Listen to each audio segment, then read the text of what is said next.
depending on how close your group is to the mobs when they're dying. In a dungeon like Halls of Atonement, it's a pretty wide open area at the start, particularly if your group is all ranged. It might be somewhat safe to just ignore an outrange and run away from the Spitefuls, or if you've got things in a very concentrated space, if you're trying to avoid pulling extra stuff, that can be a situation where you really want to make sure everything dies at the same time, all the Spitefuls come out at the same time, and then you can run away in a coordinated fashion. All right, so it looks like we're going to go into that Halls of Atonement, and one thing we also should mention here is that Tyrannical got nerfed, right? We have a 10%, or it was 40% health increase on the Tyrannical bosses, and now it's only a 30% HP increase. So that also means that they're going to be killing the bosses a little bit faster, which really is something that slows you down, because you can't necessarily pull a lot of trash on top of bosses, usually at least. In this dungeon, we've seen that before, so we'll see what those teams are going to be doing, as both of them seem to be doing an incredibly big pull, but Yoda going down for the Golden Guardians. Yeah, it looked like JB wasn't involved in that pull at the start. It's possible that he may have not been in there, not connected perhaps, right at the start of the run. So it looks like they're all hanging out near the start of the dungeon as that pull did. Of course, when you don't have a healer there, things go bad very quickly. Obey Alliance, on the other hand, were able to make that pull work. And they are now dealing with Pride plus Trash right here at the start, as it looks like Golden Guardians are now going to re-attempt that pull with the rest of the group mounted up, Yoda running around, but this is unfortunate. Now he's here without Last Resort. Of course, they've lost all the time from the deaths, and presumably other cooldowns have been committed here as well. Already, just at the very start of the dungeon here, things have gone very wrong for Golden Guardians. Yeah, so I mean, thankfully they did realize that they're not going to be able to do this pull, so they managed to save a lot of offensive cooldowns. But Yoda's cooldowns, which is arguably incredibly important to be able to keep the tank alive, as you said, out of Last Resort and losing some of those defensive cooldowns, that's why we see some of the kiting happening so quickly. You see Yoda almost immediately left that pull. We saw the Ring of Peace come out, Ring of Frost as well, by I'm Fired Up, helping to kite. And it looks like they managed to pull it off after all. So even though they had a mistake early on, they still managed to do this pull, which is pretty impressive.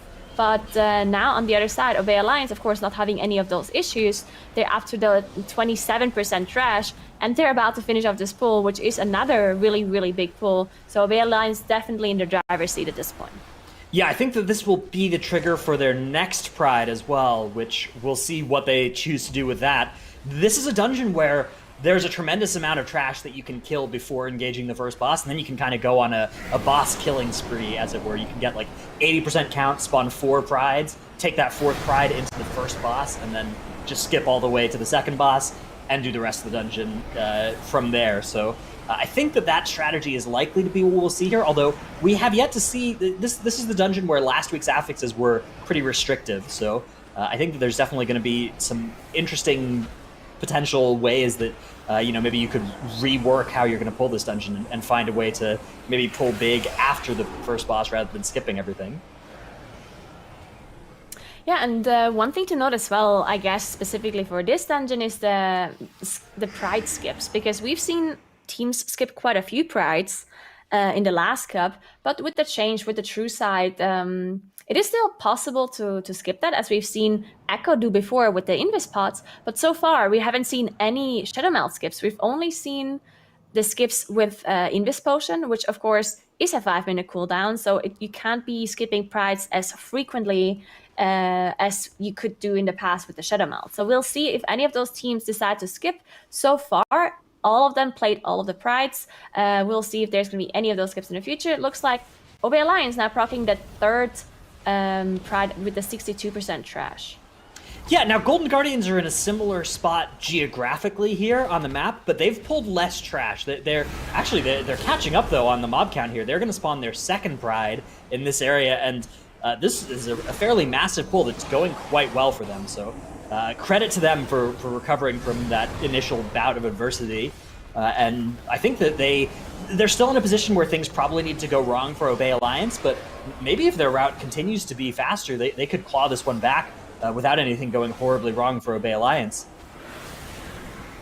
Yeah, that's definitely possible. This dungeon we've seen some crazy pulls last time around, so if we're gonna see some more of these crazy pulls from Golden Guardians, while Obey Alliance maybe has a slower route, it's definitely a possibility. But so far, Obey Alliance definitely ahead as they dealt with that third Pride, and they're now moving on to that boss area. They killed all of their shards, which you have to do to be able to even pull that first boss. So they're done with the shards, and it looks like they pulled a huge amount of trash on top of this first boss, Halkias, and that's actually incredibly difficult because Halkias has this very tiny circle around the boss, which means that he cannot move out of this, otherwise he will get feared.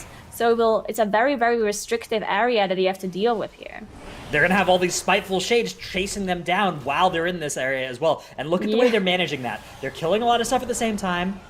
Ice Nova used there to keep everything nice and grouped up. And then Ring of Peace coming down as well. And they've moved the boss away from where all those shades spawned.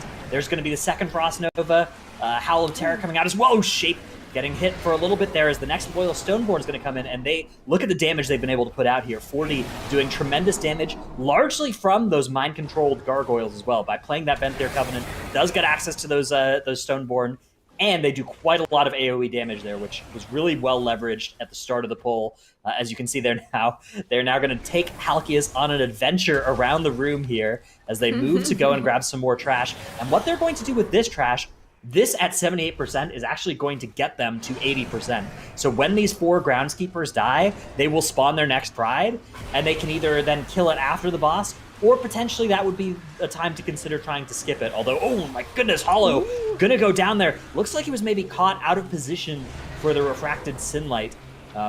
And due to that, very little ways to survive. That's gonna cost them their battle res, and both teams are now without that crucial battle res resource. So any mistakes for the next 4 minutes or so will be much more costly for either team. Yeah, this would be a very a very good moment to skip a Pride here, because doesn't look like it though. So they're actually going to be playing this Pride. I very heavily assume that they're going to be skipping this one, because after this it's just going to be a boss. And we do know from the past that usually it's not a damage increase, or it's not a time increase rather, to deal with a Pride for one single mob, unless it somehow enables a pull that you wouldn't be able to do otherwise. But of course, since they're up to 82% trash, they're not going to be pulling anything on top of that next boss. So interesting to see that they choose to play this fourth Pride, sorry. Slightly different numbers are going to be coming out from these two teams here on count. You see 79 instead of 78 at this point for the Golden Guardians, but I think a pretty similar idea here has been had, and you can see there's an Obliterator that's paralyzed over to the side. They'll probably be pulling that in towards the end of this boss and doing something similar. If they do have a way to skip that Pride, then perhaps that will be a way for them to save some more time and catch back up even closer to where Obey Alliance is. But that's, of course, risky. It's gotten a lot harder to do that as well. It's gotten a lot harder to skip Prides than last Cup weekend. So I think that there's a good chance that we will see the Golden Guardians killing that Pride as well. However, they are doing a good job of getting back here some of that time that they are behind. Of course, there is an additional 15-second penalty relative to Obey Alliance from the 3 extra deaths that the Golden Guardians suffered as well. So that is definitely tricky. Although they didn't commit their battle, as I was mistaken earlier, so they still have one of those if things go wrong, whereas Obey Alliance do not. Yeah, that's definitely something we have to keep an eye on for Obey Alliance, because they're going to go from boss fight into boss fight. So that means there's not going to be any possibility of releasing in case someone does go down. But the battle rest is going to come up eventually in the next minute or so, I would say. So that's still something they have to wait for. And now it looks like Golden Guardians did finish off that boss. And it looks like they are indeed skipping that Pride. You see the Invis potions being popped by Golden Guardians. So well done on that skip. And now they're just going to be double using the Invis Potion, of course, very smart. Using the Invis Potion to skip the Pride and also skipping that trash to that third boss. And yeah, as you said, they actually have a good chance of catching up here by just skipping the Pride and just doing everything a little bit faster at this point. But still quite a long way to go, as Echelon is already on 20% for Obey Alliance. Yeah, the crucial moment in this dungeon is going to be the very next pull here. We have seen teams, even with the necrotic brutal affix of last Cup, able to pull all the trash from the next area onto the next boss. And if Obey Alliance are able to execute that successfully, I think that there's very little that Golden Guardians will be able to do. Even though they've been making up some time, I don't think that there's enough left of the dungeon to cover all the remaining time if that pull goes cleanly for Obey Alliance. If, however, it's even a little bit scuffed, if things go even a little bit wrong, there's a lot of time that can be lost doing this. And I think that Golden Guardians could absolutely catch up. As you can see, they're already making good progress on their second boss here. Through skipping an extra pride relative to Obey Alliance, they've certainly had a faster plan. Here comes that pull, though. You can see Obey Alliance now. There's going to be the cage on the Houndmaster, and their entire team now running through. That Houndmaster will be coming in later, or maybe they've broken it out as they finally got through the area here, and they need to get up into this boss room nice and quick before those gates close. And here comes that massive pull. Everything pulled all at the same time now. They need to watch Skylark here. If Skylark goes down, they're going to be in trouble. Their battle res is back, but if a tank goes down, they probably won't have enough time to deploy it. Yeah, looks like we see all of those offensive cooldowns coming out by all of the damage dealers. Also, the PI being used by Holo to increase that Fire Mage's combustion damage, just doing a huge amount of burst. And now we see all of those Spiteful Shades spawning. We see the Frost Nova being used by Shape to be sure that people are going to be fine with that one. And they also see the Ring of Peace coming out, so very well done, using all of the utility they have available to them to be able to just get away from these Spiteful Shades. Because we all know those Spiteful Shades, they do a lot of damage. Even if you just get one auto attack, they can kill you if you're not full HP. So definitely incredibly important for the team to be able to just dodge those. So very well done, as they now have that boss left. The next boss room, or the mini boss room rather, we've seen in the past that they just skip the neutrals. They just focus the mini boss in between those healing casts. And since it is tyrannical, the mini boss does not have more HP. It's not buffed by tyrannical, but more by fortified. So all of those teams seem to be making that damage check to just get it done without having to deal with the neutrals. Yeah, that does seem to be the most likely strategy here. Is, again, very well played by Obey Alliance, managing all of those affixes plus all the mobs and the boss at the same time. It's actually rather difficult to do Spiteful when there's also the boss ghost that can target you, and that means that they can be coming from different directions. And again, one auto attack from either the Parishioner or a Spiteful Shade can be enough to send you to very low health amounts. So really well done here. As we can see, a Houndmaster, actually that one that was imprisoned earlier, has now made it into the boss room. It's polymorphed in the middle of the room, and it's going to be paralyzed as well. I wonder what their plan is for this Houndmaster. I wonder if they're going to be bringing it with them, or perhaps mind controlling it and using it to help kill the next mini boss. That's something that could be possible. I'm curious to see what exactly the plan is going to be here. As High Adjudicator Lee's does go down, it's going to be a Shining Force to knock it away, and they are going to run through and meld off that Houndmaster. They should have melted there. All right, so they're just going to not deal with that one Houndmaster. They're going right into the mini boss here, and they need to try and nuke this thing down prior to its second Dark Communion cast, which will full heal it if it gets back there. They're on a pretty tight DPS check now. As you can see, Shape going to fire off that Combust. They're going to use almost all of their offensive cooldowns here. Bloodlust, of course, not committed. That will be available for the boss. But everything else that they have is going in here, and they have more than enough damage to beat this check. They still have another solid 15 or 20 seconds before that cast would be coming out. So they are definitely in good shape to kill this mini-boss. Hopefully spawn the Pride at 93%. That should be enough for that. And then they just have that Pride and the last boss. Oh, no! Okay, the Dark Communion actually has gone off. It doesn't full heal the boss, though, the mini-boss, so only to 55% health. Hopefully they have enough left in the tank to kill it before the next cast. That cast prior to when I expected it would. And it has healed up the mini-boss, so this is time being lost for Obey Alliance. On the side of Golden Guardians, they're nearly done with their boss. They can maybe that will be enough to help out here. If another cast comes out, nope, the mini-boss will be going down now for Obey Alliance. Let's see what their plan is going to be here. Let's see what the prideful strategy is going to be. If they perhaps fail to skip this Pride and tried to, I don't think they even tried to skip this, though. They didn't even have Shadow Melds available, so they're just going to kill this Pride. And we'll see if Golden Guardians maybe are going to be able to skip this Pride, and maybe that'll be enough to give them a fighting chance here of clawing back this time, but it's going to be really, really difficult.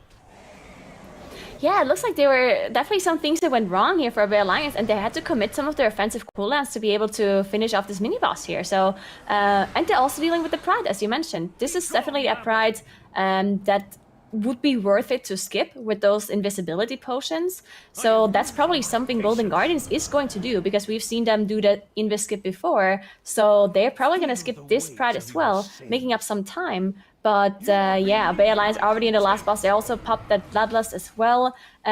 Without their offensive CDs ready at this point, we don't have Combustion at least, and none of the DK cooldowns, because they had to commit quite a lot onto this mini boss. So it's probably just going to be too little, too late for Golden Guardians, which is unfortunate considering that they really only had this mistake on that very first pull, right? Other than that, they played really well on Golden Guardian's side, but this first mistake just cost them so much time.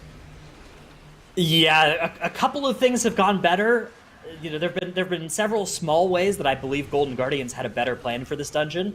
But when your first pull just does not work out and you end up losing cooldowns and a bunch of time and a bunch of deaths to something like that, it is really difficult to recover without the other team giving you a huge opening. And credit to Obey Alliance, even though things went a little wrong for them, they did a great job of preventing it from going really wrong. And that's going to be all that they need here to secure the game one against Golden Guardians once the last 20% here of this tyrannical boss goes down, which it should do without too much difficulty for them. But of course, being that it's tyrannical, being that their cooldowns have been exhausted, oh no, as I say that, the statue does connect with Chompy, trying to prove me wrong here. But he does, oh my goodness, so it barely gets out of the swirly in time, trying to make it exciting here, right towards the end is again the statue. For the content. Right through the raid. Thank you, Chompy. Getting hit by all of those abilities on purpose to make it nice and close for those casters. But Obey Alliance winning that first match against Golden Guardians. So we're going to go into the second game, 1-0 for Obey Alliance. Wow, well played.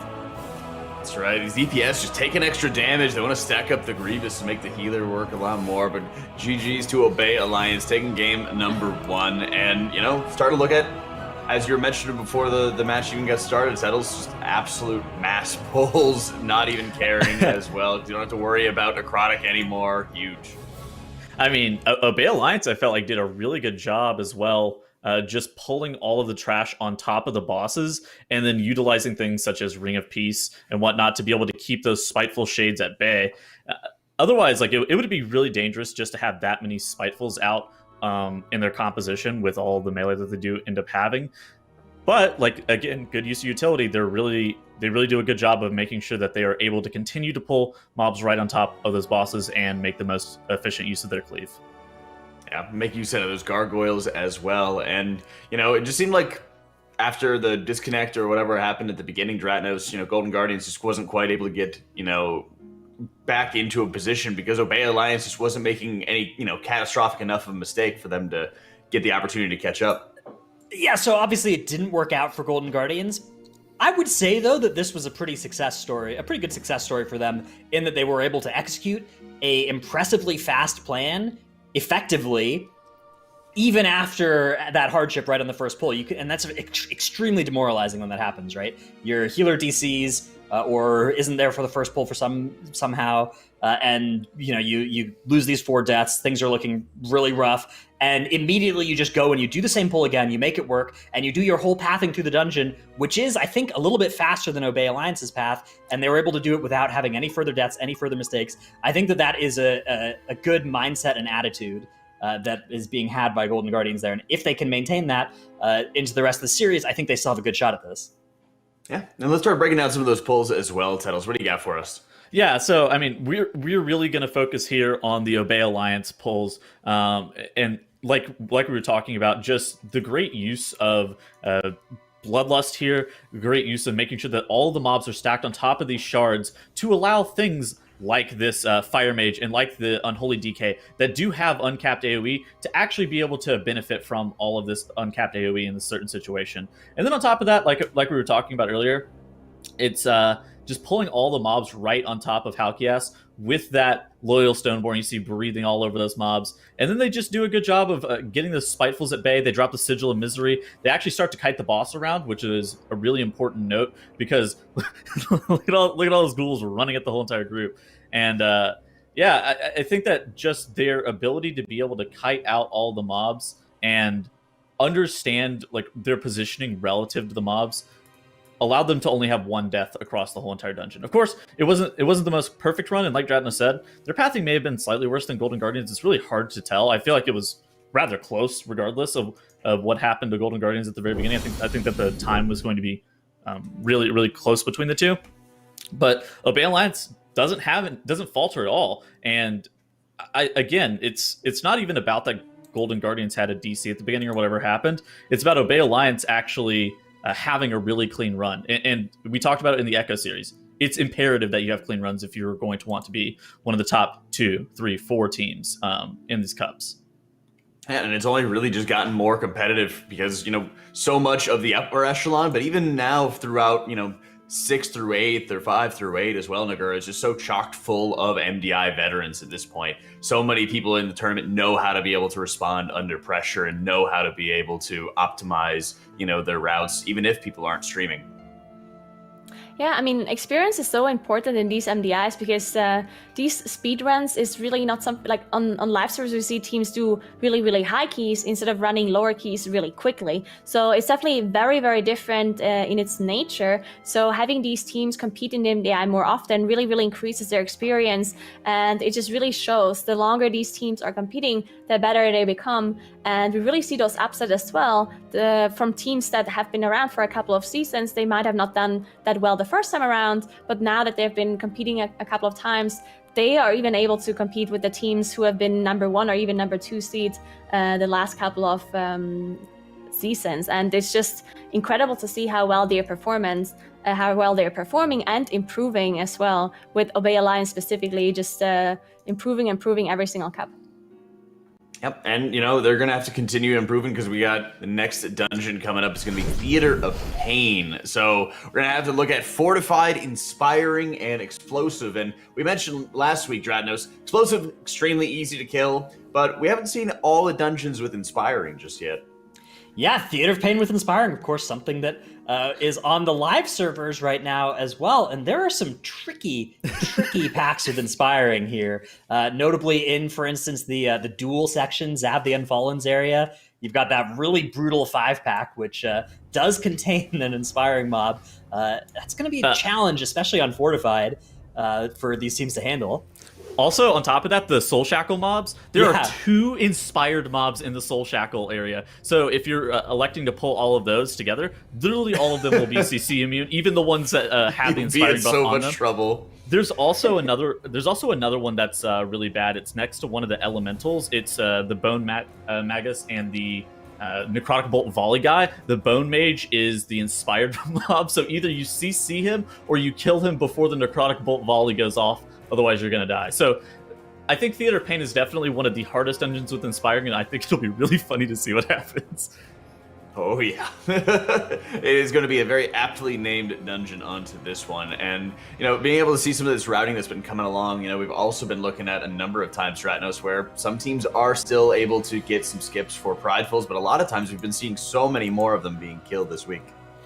Yeah, I would say last cup we saw something like a 50-50 split, maybe slightly in favor of the Prides being killed rather than skipped, depending on which dungeon we were in. Now it's in that 80-20, 90-10 range in favor of the Prides being killed rather than skipped. In this dungeon, I expect that will be closer to the 90-10 or 100-0 range. I don't know of many spots where you're going to be able to profitably skip these Pridefuls, so I think that we are going to see them being killed, and that's going to lead to interesting pathing decisions around how much do you prioritize not having to backtrack versus how much do you prioritize having a Pride for every boss versus how much do you prioritize fighting Prides where your cooldowns are going to be good. And having good answers to those questions is going to be difficult. I expect teams will have different answers because you can't just look at what was done last week in Theater because it's so different with Inspiring. I think that there's going to be a tremendous amount of creativity here. This was not a time trial dungeon either, so we don't know what any of the team's plans were here. Yeah, and I think that's going to be the big question of looking at how some of those routes are going to differ as well, because it's kind of a lot more subtle, I think, in many cases, titles with Theater of Pain, because you got to be able to go down the path. There's all the paths that you eventually have to clear, but there's a little bit of micro into each dungeon. Sometimes there's backtracking. Sometimes people try to avoid that too. Yeah, exactly. I mean, there are a lot of routes that involve backtracking in this dungeon, and I do think that those routes are generally inferior, even on live servers. I think backtracking is normally not worth the time cost. I think that you should just you should edit your route to not have too much backtracking. But it's like Theater of Pain is very similar to King's Rest from BFA in that regard, where it's so linear, but at the same time, there's a lot of nuance to where you're actually saving time. It's not necessarily always through DPS, but it can be through things like making sure that the mobs get stacked up quicker, making sure that bosses die just that much faster, or where you're actually getting your pride to spawn can also just occur just a little bit more nuance to how the dungeon flows and functions. Well, I mean, part of that is also, when it comes to live servers, you're not going to be able to always have access to any of the shadow meld skips and everything to be able to more easily be able to make sure you're not having to backtrack. But when it comes to this, they got all the resources at their disposal. So we'll see what Obey Alliance and Golden Guardians are going to be able to cook up as game number 2 gets underway in theater. Yeah, I mean, I'm definitely going to be interested to see the difference in strategies here because, yes, we've seen this dungeon played the last time around, but because of the difference in affixes and also the difference in the pride change as well, it definitely can cause some complete different strategies now this time around compared to what we've seen last time. So we'll see what the teams are doing as both of them are just charging into this first trash pack and pulling the boss as well. There is an inspired mob here in this very first trash pack. So that can cause some issues for sure because there's a bunch of very dangerous casts that you should be interrupting theoretically if you could. Yeah, both teams are just going to try and heal through it, I guess. That's the idea here, as they are going to pull these bosses in exactly the same fashion, pulling everything together, all cooldowns being blown here, Bloodlust, and this just makes a tremendous amount of sense. There's really not too much that you could do to go faster than this, right? You're pulling all the trash that's available, you're pulling it all onto the boss, and if you can survive that, which these teams looks like they can, the question is just going to be how effectively have they deployed their damage. Looking at the health bars here, it looks like Obey Alliance have actually damaged things a little bit more evenly. Their highest health boss is lower than Golden Guardians, but Golden Guardian's lowest health boss, Decia the Decapitator there, is going to be going down first. So we'll see how much this evens out. I expect, these two bosses should be dying for these teams at right around exactly the same time, given what their DPS looks like right now. Yeah, and taking a look at the comp real quick, right, we see the Hunters here in both lineups, both Golden Guardians and Obey Alliance playing that Hunter instead of the DK, what we usually see in those dungeons. So this dungeon is a little bit different to most other dungeons on how you do the damage, right, because a lot of the damage is going to be single target, or maybe not single target, but focused target that you need because of all of these mini bosses that we have here in this dungeon and all of these gated trash. You can't necessarily pull a lot of trash on top of each other, so that's why we possibly don't see that DK, the unholy DK, which is really played in the dungeons where you can pull a lot of trash on top of a boss, or we can just do huge pulls in general, which is really just not possible in this dungeon. Yeah, Hunter, definitely a solid choice for the kind of damage profile of this dungeon. As we can see, Obey Alliance are going to be doing a difficult skip here, using their camos, their invis potions, trying to get through this area with all of those swirlies while avoiding getting hit so that they don't get broken out of stealth. I imagine this actually has a pretty high failure rate. They're going to skip everything through, and then it looks like Skylark is going to run and grab some trash onto this Guardian. Meanwhile, the Golden Guardians have pulled in a slightly different way, but much the same idea here. Some souls onto this Portal Guardian. So both teams going in the same direction. There's huge damage is coming out on the side of Obey Alliance. I'm not sure if that was intended. Oh, no!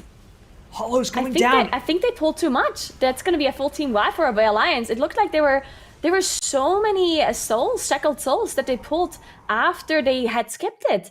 I assume they wanted to pull some of the souls on top of the Guardian, but not that many. It looked like there were 7, 8 that they pulled. I think that was just way too much, considering that you have that inspired shackled soul there, meaning none of these ads can be stunned or interrupted, just getting all of that damage from the Guardian plus the shackled souls onto the team. And it was just too much to handle for Hollow. He just went down, and of course they don't have a class that can battle rest, so they do have the engineering rest, but that just takes so much longer, and until they managed to get it through, they just had a full team wipe. So very unfortunate for them. Yeah, this is a really rough spot for Obey Alliance. You can see on their health bars just how much trouble they're in as they try and make that pull work. And somehow, at 6% health with Cauterize and Ice Block committed by Shape, is going to be able to survive, and they're going to be able to make this pull work the second time around. But Golden Guardians have galloped ahead to a lead here as they are now pulling some trash in the platform section here. Looks like they've crowd controlled the Inspiring Mob in the middle of the room here. Maybe they'll be dealing that with this Pride later, but they need to kill that Guardian first. They've done it. The Guardian on Guardian violence concludes here with a victory for the Golden Ones, as they now are going to deal with the manifestation. And yeah, there's the Bone Magus being pulled in as well. This is a very clean-looking strategy through this area for the Golden Guardians. Yeah, that was a pretty difficult pull, considering that you have that Guardian doing a huge amount of AoE damage. Then you also have the caster who applies those magic debuffs onto the group, which just ticks for a very high amount of damage. But of course, the Disc Priest having the Master Spell makes it a little bit easier, just having more Dispels to get rid of that debuff, on top of also just out-healing that AoE, and then healing the Pride as well. Just very well done by them to out-heal all of this AoE damage, and also dealing with all of the interrupts that they need on those Bone Magus who cast single target nuke, the Bone Spear. Just a huge amount of damage if it is not interrupted. And then we also have the AoE Volley that also needs to be interrupted. So lots of interrupts, lots of single target to see that needs to be brought into these pulls that they're doing. Yeah, we'll see now how much count they're able to line up here. I think that they're going to be hitting that 40% mark for a Pride into boss, if I'm not mistaken. Yeah, so this is going to get them to 38. They're going to go, actually no, so they're going to go all the way to the last boss now, right? So they have the one more platform, and yeah, this will get them to Pride, and then they will have Pride onto boss. So well-calculated pathing for the Golden Guardians. I think they need to be a little bit careful of their killing everything evenly here to avoid spawning a Pride mid-pull, unless that's the idea. Maybe you kill the low-health ones off first, and then you cleave down the Pride with that higher health big mob there in the middle. That might be the idea here for GG. Obey Alliance, meanwhile, recovering and making their way also through their pathing, much in a similar position to where Golden Guardians were last game, where pretty early on they had a pretty big setback. Let's see if they're able to handle it with as much poise and resilience as the Golden Guardians showed in the last game, and capitalize on any potential mistakes that Golden Guardians might make, because of course Golden Guardians here have a sizable advantage, but the game is by no means over. There's a lot that can still go wrong in the rest of this dungeon. This dungeon definitely not too easy to just have clean run-throughs, especially when you have differences in pulls, as we saw with Obey Alliance, just trying to do a huge pull with those Shackled Souls and the Guardian, and it's just not working out. So definitely still lots of things that can go wrong for Golden Guardians, but until now, they really had a very clean run, up to 43% trash as they finish up that last mob, and now they're getting to that first boss, which can be dangerous, but usually a little bit easier when you have the Disc Priest because of that Master Spell, making sure they can get rid of both of the magic debuffs that this boss applies that do a huge amount of damage. So usually you only have one Dispel, but the Master Spell making it a little bit easier. Every second application of this debuff can be Master Spell, as far as I'm aware. You can see Lip there was going to pull some Shackled Souls in with this boss, so you can see they've now gone ahead and snapped up here into the boss room.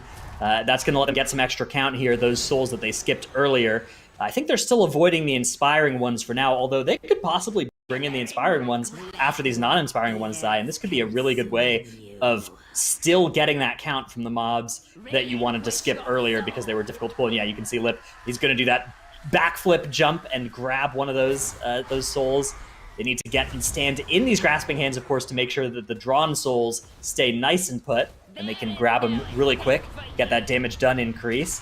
There's nothing quite that makes a DPS player more willing to do a mechanic than stapling a damage done increase on doing it correctly. And you can see that's going to be enough to incentivize Lip and Fired Up to both go and stand in those grasping hands, grab their souls, and keep that damage buff going. And yeah, look at the numbers that these guys are able to put out on mostly single target, but with a little bit of cleave coming in from those Shackled Souls, as well as they are getting slowly drawn in over the course of this fight.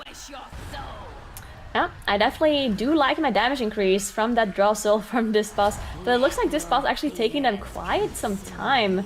It is fortified, so boss is not actually having more HP, but still just taking them so long because I assume they're focusing Shackled Souls a little bit, as well as just having to use some of those offensive cooldowns on that Pride and the other mob that they had to do previously. But now the boss is going down, they're dealing with those two more Shackled Souls, one of them inspired as Dreadnoughts just mentioned, just dealing with this trash very, very efficiently on top of the boss. And also they dealt with those Shackled Souls that were in this entrance area. That means they don't have to use any sort of Shadow Melts or Invis Potions to get back into this middle area as well. So very well done by Golden Guardians just getting past this. All right, so we see now Lip is going to, it looks like Soul Shape plus Camo, and they're going to sneak, he's going to sneak through a little bit in the Gorechop wing, throws a trap and casts the Misdirection, and it looks like they're going to pull the non-inspiring portion of the bridge patrol here, leaving that inspiring mob trapped, while the rest of the team pulls the rest of the trash here. And we've got a lot of mobs now being grouped together in that Wild Spirits, in the Elysian Decree. Big damage as well coming out from all those flame strikes from Fired Up. Decaying Filth casts are going off for Golden Guardians. That's quite a bit of damage. You can see Mass Dispel is going to be used from JB. Meta committed by Yoda as well. But this big pull is going quite well for them, and they're going to be able to get a lot of count from this. Yeah, that was actually very well set up. There's two inspired mobs. One at the entrance, you can see this this Refuse guy, this disgusting Refuse. And then you also have the Sludge Spoor, who is inspired. So they dealt with all of the non-inspired mobs with the very well-played Misdirect by Lip there on the Hunter. And then just dealing with these inspired mobs while they deal with the Pride as well. So actually very, very efficiently dealt with this trash in this whole area. And once they do have this inspired, we'll actually see, because after this inspired, there's not actually too much trash they can pull. So we'll see what they're going to be doing with this. Yeah, it's possible at this time they could U-turn and go to the Zav area. I think it's more likely that they'll probably just go straight forward and kill Gorechop. But yeah, it's a little bit of an open question. It looks like Obey Alliance having a similar idea as well. Obey Alliance doing a good job here of being on the same pulls that Golden Guardians are on, despite being a full team wipe behind. So that's good, keeping it nice and close. As you can see, yeah, it looks like Golden Guardians are going to head over to Gorechop. Do need to be careful of the getting in combat with the patrolling abomination there. It was in a pretty bad spot, as unfortunately Obey Alliance starting to have problems actually with their execution of the same pull. Shape goes down on their side, so that's going to be another death added to their scoreboard. Meanwhile, Golden Guardians with a textbook skip, able to get through the mobs, and then they're actually going to pull them back after having skipped through them and pull everything onto this bridge here. Lots of mobs coming together. Actually, I think they still have skipped the ones behind them. And yeah, there's going to be a lot of trash dealt with here in a pretty narrow space. It's pretty difficult to fight this gas bag when you are fighting it in the middle of the bridge because, of course, all of those ground denial from the swirlies come out, and he does this fronty backle here where it's both a frontal and a backle, and they're able to dodge that just barely by sidestepping it. Yeah, and they still have the Pride buff up, so they just managed to finish up the Pride and then skip all the way through using that Pride to do this pretty big pull here. Very well done. They do have their Bloodlust available at this point, so we'll see what they're going to be using it for. There we go, they're using it for the boss, plus those two Butchers, which can be pretty dangerous, especially on the tank. Gonna have to keep an eye on Yoda to see if he can survive all of this damage coming out here. Obey Alliance did manage to finish off their pull as well, even though Shape went down after committing Bloodlust. That was a pretty big loss for them, losing the Mage with all cooldowns up and still managing to do it. So that was very well recovered by Obey Alliance, but of course they're still a little bit behind because of that full team wipe that they had earlier. But yeah, looks like they actually have very similar strategies, if not the exact same at this point. So interesting to see that they play this dungeon so similarly. Yeah, I mean, Obey Alliance, they did commit Bloodlust, where Golden Guardian saved it for Gorechop. Yeah. And they had problems on the pull where they had that Bloodlust. So actually, I would say things are going a lot better for Golden Guardians, not just in that first team wipe, but they've been doing this section, I would say, noticeably better. And you can see they're already almost done with Gorechop before Obey Alliance are even particularly close to pulling him. Although it looks like Obey Alliance or maybe actually have a different idea on how to handle the trash leading up to Gorechop as well. So we'll see, yeah, that they're doing the bridge in a slightly different order as well. And they're going to skip through and just do Gorechop and skip the bridge trash. So the path is diverging a little bit between these two teams, but you're right, it's mostly the same idea about, you know, which wing to do in which order. It's something that it looks like the teams have kind of come to a similar conclusion on. Yeah, definitely. And we do see Golden Guardians now finishing off that boss. They still have one wing left. That's the wing that takes a decent amount of time because you have all of those mini bosses that you have to deal with, which do have a huge amount of HP on that fortified affix as well. So we'll see how they deal with it. And I mean, it is possible to pull the first mini boss on top of the second mini boss, but it is quite a lot of damage on the group. So that is something that we might see, but I mean, it's definitely very efficient to do it if you can pull two mini bosses on top of each other, but of course it's also incredibly dangerous. Yeah, with Fortified, of course, active, all the pulls in that area are pretty dangerous. You can see Gorchop here getting killed by Obey Alliance. They're doing a good job of managing this tricky boss fight. It is Fortified, though, again, so it's the trash that's buffed rather than the bosses, and they're going to be able to take down this boss. As you can see, Golden Guardians, meanwhile, in the smaller camera, are working on that trash in the Zav area.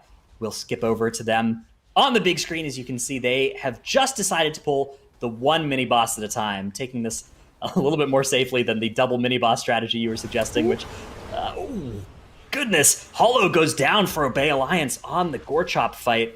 That's gonna be tough. They don't actually have a good battle res, of course. As you identified earlier, there's no Death Knight on either team, so they don't have a good way to cast a battle res. It's just the engineering reses that they have, so they're gonna need to use one of those. Golden Guardians getting underway here with the penultimate pride of the dungeon here. 85% trash count. This one will give them the buff that they need to handle the really difficult next little bit of trash. And once they've done that, they just have two bosses, and they'll be all set. So here they go. They have that pride buff. Unfortunately, kind of getting zoned by this blade that is still spinning in their way. That is a brutal event for them. As it looks like Yoda is going to go ahead, and they're just going to pull the one mini boss by itself. Is anything else going to be coming at the same time, or are they just fighting this thing all by itself? It looks like it is all by itself, even with the pride buff. They are showing a tremendous amount of respect towards these mini bosses, which I believe is completely warranted. This trash in this area on an 18 fortified key, it does not mess around. Yeah, so it looks like they're pulling it back here because this is they just have an easier time line of sighting the bleed effect, basically. If this boss casts a ricocheting blade on a person, and you can actually line of sight that cast, and it looks like they're even pulling more. So they were just waiting for that mini boss to be lower, and now they pulled more trash on top of it. This can be incredibly dangerous because this is a captain pull. I assume they did not pull the captain, pulled everything else, probably, because the captain just has a area of effect damage reduction aura applied to all of the mobs around it, which really is probably not something they want to pull. Yeah, there we go. We do see the CC on the ancient captain here. And now they can pull the captain. Oh, looks like they're just completely skipping it. Okay, so I really like this strategy because this captain is just a huge amount of time loss because of that aura that I was talking about. Not just does it apply the damage reduction aura, but you also have the damage buff on all the nearby mobs. And look, they're going to meld not just the captain, but the mini-boss as well. They're going to go into boss here, and if you look, there's actually one trash mob that I believe will get them to 100% health that they crowd-controlled earlier, right at the start of this wing. So they can potentially kill that either with this boss or after it to get their last pride of the dungeon and get their trash count completed. So, of course, that's something they do need to do at some point. I think that's going to be the plan here, and it does seem like a very good one from the Golden Guardians. Yeah, definitely. Looks like they're just completely ignoring this oppressive banner, which is also a very interesting strategy, considering that the oppressive banner just slows your movement speed so heavily. It also is a huge damage loss on the boss if you have to deal with those. So if you can somehow completely ignore them and just blink through the casts and maybe use your immunities in case you don't get away. Wow, this is an interesting strategy. I mean, they are really on a clock at this point because once they run out of their movement abilities or defensives, they're just gonna die. You see JB just somehow healing through that. So that's huge gonna be amount of his shield Rapture. Just surviving it. Yeah. Rapture combining here with the massive shield there, perhaps even the desperate prayer to amp up his own health is going to be enough to make it so it doesn't even look that scary when it does connect with him. It is fortified, so it's not the hardest hitting, but it's still pretty scary. I'm impressed that they're able to make this work, and the reward for it is going to be a huge amount of extra damage because they've effectively dealt the boss all that health that they would have put into those banners is just being done directly to the boss instead. That's going to save them 30 seconds to maybe even a minute on this fight. As you can see, they're just barely getting that second duel as the boss is almost going to die here. Maybe the boss will die with 2 of them already sent down to the duel as well. That's going to be even a further time save as they now have that ossified conscript, and that is going to be pulled for their final little bit of trash. Really, really cool play here from Golden Guardians. Really well thought out. Just the entire pathing, not just of the wing, but the whole dungeon coming together in a beautiful way that's going to save them a tremendous amount of time. Yeah, and it looks like I'm Fired Up already went up there, making sure he triggers that event, because this event takes quite a while until this boss spawns. So just sending up the mage there because of the triple blink effect when you play Night Fae just makes you incredibly quickly. And there we go. They don't have to wait too long to be able to get this boss to spawn. And yeah, they still have the mob somewhere, right? So they're gonna be waiting until it snaps up, I assume. Maybe it'll snap up. Maybe they're just leaving it down there CC'd or something, and they're gonna just go and finish killing it after and skip the pride by doing that, right? Of course, if you get to 100% before the boss, you have a pride to deal with. But how do you go down? Oh, there it is. Okay, it does snap up after a little bit of time. This is how mobs do behave in this area. Yeah, they take like 30 seconds to do that snap. You can see it's going to be knocked away, looks like with Shining Force, and then Frost Nova'd out there. So they don't want to spawn a pride in the middle of this boss fight. That would be bad. So they figured out a way to prevent that from happening, and they're just going to use Ring of Peace now to keep that thing crowd controlled on the outside. They do need to watch for explosives spawning from it, but they've done a good job so far of handling those, and it's going to be paralyzed and trapped out there as they just finished dealing with this boss. Really important that they make sure they don't break that crowd control. If that mob does come in and they kill it early, that would be a potential way for things to go wrong for them, as they do get to 50% here on Mordretha. That's going to phase her into the second phase here. Burst of damage comes out on the raid, same time as everybody's getting gripped in, and actually a bunch of those swirlies are going to come out at the same time as well. Really tricky overlap, handled with ease by the Golden Guardians. Great maneuvering around a tricky set of abilities on this boss, as we now have that Dark Devastation and the Riders crossing the screen here. The entire team hiding out in a corner in a safe spot. Good management of these boss abilities, and the boss now at around 20% health. I expect that soon we will see that crowd control intentionally broken, maybe after all these Deathwalkers are dealt with, and they will cleave it down with the end of the boss just to save a tiny little bit more time here, as Golden Guardians, 0 deaths here, have really, really shown an impressive performance in this Theater of Pain. Mordretha now 5% health. The Ossified Conscript is coming in. They're going to be cleaving that down. The Elysian Decree comes out, and that thing is just melting. Mordretha goes down, and once that Ossified Conscript goes down, the clock will stop here for Golden Guardians. 21-25. Great time, and a tied series here. That's right, Golden Guardians bouncing back, getting that victory there in Theater of Pain, and that's really what they need to be. That's what we really wanted to be seeing out of them in that first round titles. This is where we kind of got the hints out of them in that first round, so Golden Guardians really doing well, looking at breaking in their new tank, getting in the new DPS into the mix, building up that rapport is going really well for them. Yeah, and I feel like a lot of the stuff that helped them out there was just like off the back of like really good strategies for how they're managing their way through Theater of Pain. So, I mean, like a couple of those things like you saw at the very end, they tagged that conscript, and then, of course, that conscript does sit down and like evades at the bottom of the Mordretha pit for a little bit before it decides that it wants to teleport all the way up. So they were utilizing that fact, and they tagged it, and then they just like hit the portal all the way up, started in boss combat. That was really good. And then also, I feel like skipping that mini boss was an absolutely massive time save over that of what Obey Alliance did. Of course, Obey Alliance did have some problems, had a full wipe to the Shackled Soul pull, which we talked about earlier with the Inspiring. I mean, that pull is not really that great with Inspiring and whatnot. But I mean, as a whole, I felt like Golden Guardians really did put on a great performance here. Yeah, let's start talking about some of that routing as well. As you mentioned, not having to deal with any of the backtracking and making sure they are always kind of moving forward went so crazy well for them throughout the entirety of this dungeon.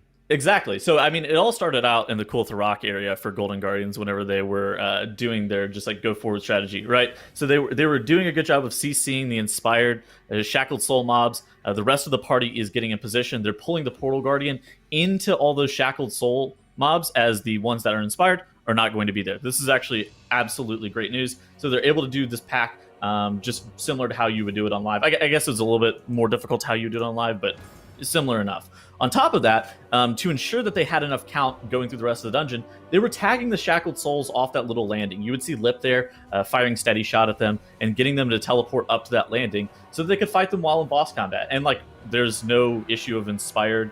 There's no issue of inspiring on that boss, so there's nothing really to be worried about. But then, this is probably the most dangerous pull of the dungeon, I feel like, that they did. All of these inspiring mobs on top of those sludge spears, which whenever the sludge spear cast goes off, not only does it do a little bit of damage to your group, but it makes your group do 50% less damage for those who have that disease. It's absolutely terrible. So if it went off, that would be just horrible for Golden Guardians, but they were able to do it well. And then, of course, they had some stuff with the mini-bosses. They were fighting the mini-boss. They left the conscript CC'd, and then they CC'd the captain, pulled the arbalists and the other conscripts with that mini-boss, and then they just melded off the other guy. And then they, of course, did that ossified conscript with Mordretha, which also saved them an immense amount of time. So I do feel like a bunch of the strategies that were used in Theater of Pain, it's like we were talking about in the pre-show, there is a lot of nuance to this dungeon, even though it does feel very linear in nature. There's still a lot of things that you can do just to be able to speed up your general time in the dungeon. And like, obviously there's some notable stuff like the melds and whatnot, but then there's other things like making sure that your CC is well implemented for the inspiring mobs. Yeah, and we are even able to see, how they were dealing with Prideful pretty consistently throughout this dungeon as well, Nagura. And, like I said, that little bit of extra nuance that we've been kind of looking for in these dungeons to further optimize what's usually like on the rails. Yeah, I mean, Pride specifically in this dungeon, because as we talked about earlier, this is a very linear dungeon. I mean, you have the different wings. You can choose which wing you go to, but once you chose a wing, you really have to deal with the mobs to be able to get further, or you have to deal with the whole platform to be able to get further, and there's just a limited amount of pulls you can do. So it's really impressive to see how exactly they figured out where to go at what point, to figure out when they spawn their prides, to be able to make use of that pride buff afterwards, because it's just so much harder for them to skip the pride now because of that change that we had recently with the true side that got added to the pride. So very good to see that they're adapting and making sure they're using that pride buff as much as they can. Yeah, and I think one of the biggest things that's kind of changed from BFA to now Dratnos is we're not having any of the map bans that we were used to from the last expansion. So all these teams are really having to practice pretty much all the dungeons, to varying degrees depending on where they think they'll be in the brackets. But now I feel like after watching Golden Guardians play through this, it kind of begs the question, what kind of route optimizations do you think Echo might be utilizing that's similar to Golden Guardians or different? Yeah, I mean, the thing that's interesting about it as well is Echo, of course, streamed their practice and their time trial runs, right? So there's a good chance that Golden Guardians were, of course, watching and mining that for the best stuff they could find. But the reverse isn't true. So Golden Guardians here, even though they're that lower seeded team, even though they had a much worse weekend last time, they're obviously a team capable of competing at that highest caliber when things are going well. And I think that they do have that kind of strategic advantage of still having some strategies under wraps, Yeah, that's a good point. We're able to just kind of see, like you said, is this the best possible route that they were comfortable with after watching their opponents, after watching some of those streams, after watching the previous week that's going to be coming along? How is the next dungeon as well, titles the other side, going to start changing up a little bit? Because it's sort of that similar perspective where, there's the nuance for some of the skips as well as for a dungeon that's mostly on the rails. Yeah, I mean, it was also a time trial dungeon. Obey Alliance got 4th place for this dungeon in time trials at 23:57. Golden Guardians got 3rd at 23:34. There was a lot of... I ended up watching this dungeon probably the most from the Echo stream whenever they were streaming their time trial stuff. And there was a lot of weird stuff that they tried over the course of the weekend, whether or not be leave the enraged spirit up, or whether or not it would just be like how they were pulling some of the different wings in the dungeons. And I'm interested to see what Obey Alliance and Golden Guardians picked up from that, if anything, and like what other different takes that they will have on some of the other wings. Because I think that the most dynamic wing is the most dynamic wings are the Mechagon wing and the Hakar wing. Both of those two have different answers for how you're going to pull that. The Arnwald area is a little bit more cut and dry. You just basically kind of pull everything in there. Yeah, you basically pull everything, but it'll be interesting to see how Raging and Explosive go in that area, though. So, because those are both very dangerous. Yeah, most definitely. And Obey Alliance and Golden Guardians are tied up right now. They're very close together throughout their time trials, and they had even more time to be able to look at, some of the streams and compare some of the times with some of their other opponents to get themselves ready for it. So let's see what they have. Game number 3 right now between Obey Alliance and Golden Guardians. All right, so it looks like we have 2 different strategies already right off the bat. We see Obey Alliance using that Slow Fall or Levitate to just skip past that first trash pack here, while Golden Guardians choose to play it. So it looks like no major cooldowns used for this pack, so no Bloodlust at least, while Obey Alliance just going to the left side and dealing with this trash pack first. Interesting. Yeah, we've seen the slow fall past the first trash pull before. We haven't seen them go left, though. This is new. This is a new strategy from Obey Alliance that I don't think I've seen any other teams doing. No. And that is already off the bat. On the other hand, Golden Guardians, even though they killed that first trash pack, also going left here now. So they're going to do a smaller pull as they're working towards... Okay, they're gonna end up combining here. This is going to be really exciting to see, actually. As Obey Alliance now with less count are ahead in terms of progression through the dungeon, making their way into the Ardenweld area. But, I mean, it's going to be difficult to directly compare these two teams for the remainder of this dungeon because, of course, everything has started off so differently. Golden Guardians are going to be pulling this Enraged Spirit in and using that urn. Wow. And wow, yeah, this is really cool. They have to be so careful, though, with their Enraged Spirits because we do have Raging as an affix. And neither of the teams actually have a class that can dispel the Raging effect. No Hunters, Druids, or Rogues in the group. That means if you have an Enraged Spirit, casting one of those Rage casts while also being enraged by the Raging affix, that will probably cause disaster. So they definitely want to make sure they're getting none of that. It's going to be even more difficult for them to do these kind of Enraged Spirit pulls. But yeah, Obey Alliance, they're now in this Night Fae area, just doing some of those insanely big pulls, really. None of these mobs very dangerous, right? None of the mobs, except for the tank. The tank does take a lot of damage, but can just start kiting, while the rest of the group doesn't really take any sort of damage from any of the mobs here in this Night Fae area. That's what allows those teams to do those really, really big pulls.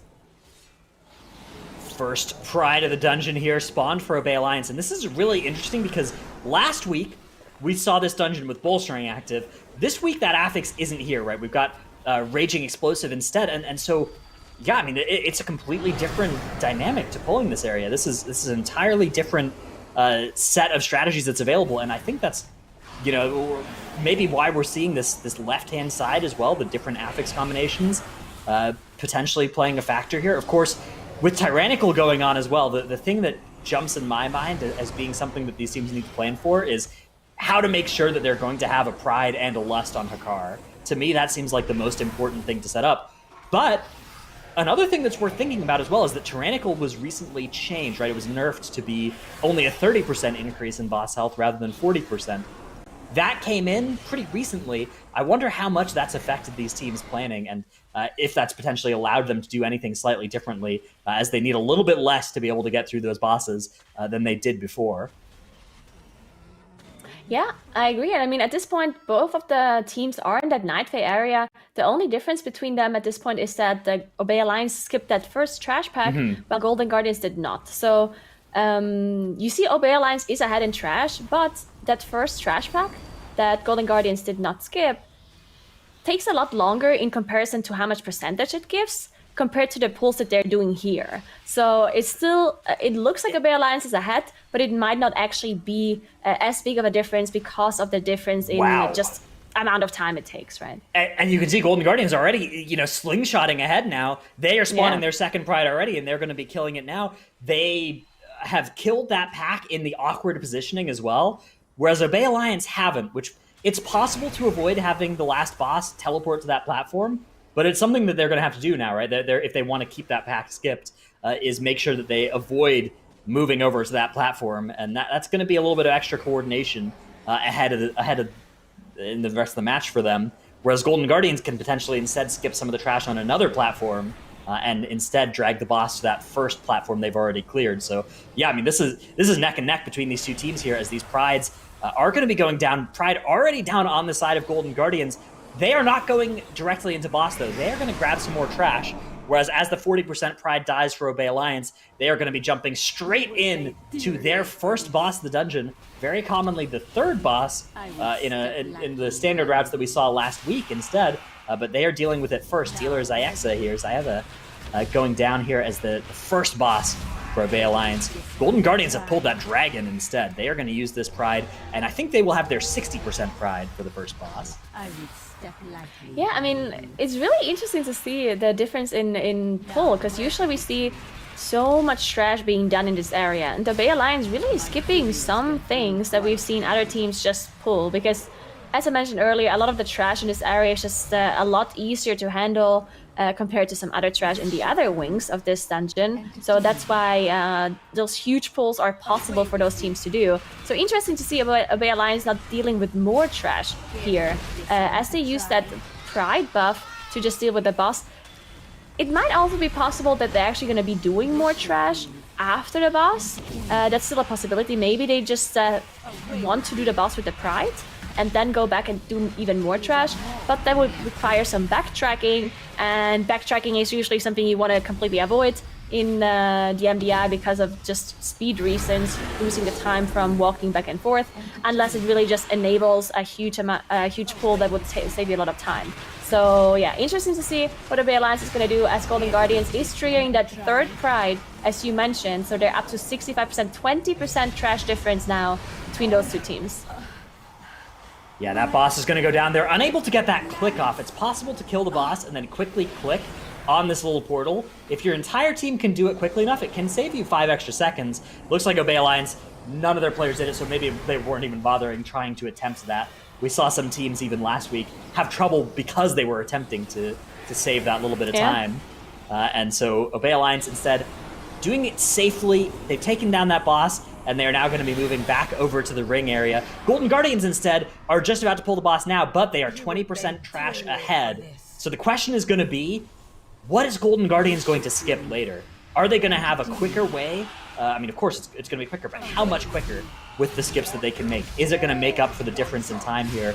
Or will Obey Alliance instead be able to pick up this 20% trash more quickly? I think that this is going to be a really crucial difference, as Obey Alliance are now going to be moving on to this Enraged Spirit pull. Golden Guardians already dealt with this Enraged Spirit that Obey Alliance is now pulling. Golden Guardians pulled this onto that urn because the patrol of this Enraged Spirit was already in that location for them. Because Obey Alliance skipped the first trash pull, the Enraged Spirit was not close to their what ended up being their first pull of the dungeon, all that trash onto the urn. And that means they're going to have to deal with this Enraged Spirit by itself now. And they're going to be able to do that. They're actually going to pull some of this trash towards the end of the pull, but it is pretty slow, right? You see they just got 2% count for what was a commitment of 30 seconds worth of time, whereas Golden Guardians do not have that in their future. Golden Guardians have found a much more efficient way, I'd say, to deal with that Enraged Spirit. So I think I like the side of Golden Guardians where things stand right now, but it's really anyone's game. This is really, really difficult to tell which team is ahead. Yeah, this is incredibly close between those two teams, also considering that both teams have 0 deaths. So both of them playing their strategy completely perfectly for both sides. So the strategy that they chose to do, very well executed. We do see a skip come in by Obey Alliance here. Skylark pulling those 2 warlords to the side while everyone else just walks past. That means only Skylark had to use the Shadow Melt, while everyone else didn't even get in combat with that at all. And JB, one thing that JB did which was really cool on that boss fight was standing up at the top, never actually dropped into the boss arena, and just stayed right up there on the platform the entire time before finally hopping down right at the end, allowing him to just plant and do healing from up there without having to really interact with all the stuff going on down there. So a cool little strategic adjustment from Golden Guardians that they found on that boss fight. Meanwhile, Obey Alliance, they are doing this big pull with raging going on, lots of large mechanical monsters that they are taking care of that will spawn them their 60% pride as soon as they're done. This trash was some of the hardest hitting for tanks, but a lot of them have been toned down a little bit to be a little bit less punishing for the tank players, as they are now, it looks like they are going to be skipping this 60% pride. They are going to leave it spawned off to the side, and they are invis-podding and running directly through. So this is going to be a skipped pride for Obey Alliance. as they move on to the next trash pool. This is a good time save, I think, for them. They've now done one less Pride than Golden Guardians. That's got to be an advantage. I really, really like this adaptation here by Obey Alliance, because this is a skip that we've seen teams do multiple times before, where they skip one of those bigger mobs and one of the lubricators here, because it's just very inefficient to do because of the AoE. You have to line of sight and you lose damage, and that's why we've seen multiple teams just completely skip some of this trash here. So combining the skip with also skipping a Pride is incredibly efficient, because you're not losing an Invis potion just for a Pride. You're just investing anyway here to get past this trash, and just pretty big time save here for them, because the Pride buff on this area specifically is also not very useful, because on this boss, even though it is tyrannical, you do not want to have too much damage in the first phase, otherwise you're not going to be having the stun in the second phase, the Shadow Fury, and then the AoE just completely gets casted through without being able to interrupt it with that stun. So Inspired here, or a Pride buff, sorry, is actually not that efficient, so it's really, really like this strategy by Obey Alliance. They are now going to be moving on to their second boss of the dungeon, the Mana Storms, at 68% count.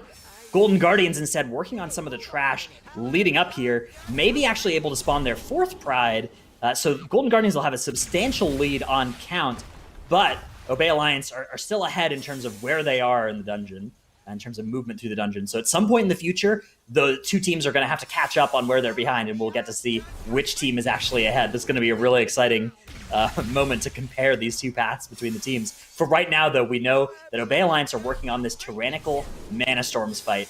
This fight can be pretty tricky. This fight can do a lot of damage, not just to your raid, but to your tank as well. And there are all the mechanics that you need to carefully manage to stun the active boss from whichever boss is inactive. Otherwise, you can have really difficult combination of abilities that can easily wipe you. Yeah, this is definitely a boss where you do have to play the mechanics properly, otherwise you might have some big problems. But it looks like both of them are doing a good job so far. And yeah, I mean, Golden Guardian slightly behind with the boss because they arrived later, but 10% ahead in trash. And the difference in trash that they're going to be able to skip is going to be probably some trash in that Hakar area. Right before Hakar, you have this hallway where you have a bunch of these troll trash mobs that are pretty dangerous to pull a lot of, because there's just so many heals that need to be interrupted. So it's really, really difficult for them to pull lots and lots of trash together in that area. And if you have to do multiple pulls in that area, it's just going to be a pretty big time loss compared to doing big pulls in like the Night Bay area, right? So if Obey Alliance has to do multiple pulls in that hallway, it can definitely cost them the time that they're ahead at this point. Yeah, I mean, this is going to be really interesting to figure out what they're going to do with the Prides, right? We know that they are at 78% count, which means theoretically there's two Prides in their future, but maybe their plan is going to be to kill the last boss and then spawn the last Pride, right? And skip it by doing that. Yeah. So even though there are still two bosses left in this dungeon, we're pretty close to the end here, actually. Things are going to accelerate quickly. As the second boss there, you can see Millhouse at 10%. That part of the fight is done. They're now going to have to deal with Maleficent on the side of Obey Alliance without the benefit of all Millhouse's stuns. As long as they can kill her before the robot chicken barrage, then they should be in good shape here, though. That timer is not too tight, given how low they were able to get Maleficent the first time she was down. So that is going to be the second boss defeated for Obey Alliance. They're going to gain that mojo back, and they just have two bosses and 32% trash to figure out how to grab. There's also a skipped Pride that they want to be careful to avoid pulling as they move out of this little garbage chute area. They're going to use the Ring of Peace and then hug the left-hand side here. Oh, the Pride is coming in now, though. Okay, so what's going to be the plan here? Are they just going to have to kill it? Was this intentional? Do they want the Pride for their next trash pull? Or did they spawn this Pride at a bad spot the first time, such that they were unable to skip it when they came down here? My suspicion is it might be the latter, but we'll have to see. We'll have to see what they're going to be able to do with this powerful Prideful buff after this manifestation goes down. On the side of Golden Guardians, however, I would say firmly in the lead now. They have a 10% trash advantage, and they've killed the same boss. They were in the exact same spot in the dungeon. They don't have that Pride buff, but with the extra 10% count, I think I like the side of Golden Guardians here. I agree. And I also agree with you that I think this was a mistake, because otherwise we wouldn't have seen half the players hack the left side wall. This must have just been a mistake in spawning the Pride too close to that exit of the boss room, and then just having no way of skipping it. They could have maybe committed a second Invis potion, but at this point maybe they just didn't have it ready, maybe used it on the boss. Who knows? But as you can see, they're just wasting the Pride buff. They're just running and skipping, walking into this Hakar area. So really seems like this was not something that they intended to do. Golden Guardians, though, they're all dealing with some more trash on their side. They are adding in trash, of course, 10%, up to 78%. So this means that they're going to be spawning their 80% Pride in the middle of this trash pack.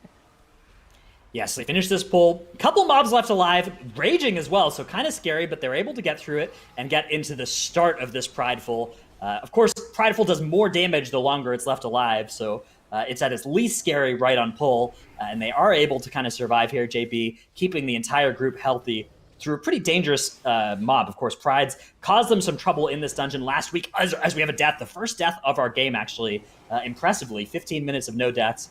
Broken by 40 on the side of Obey Alliance. They are going to res him up, but that's going to cost them a solid 15 or 20 seconds. Whereas Golden Guardians here are going to be at 85% trash.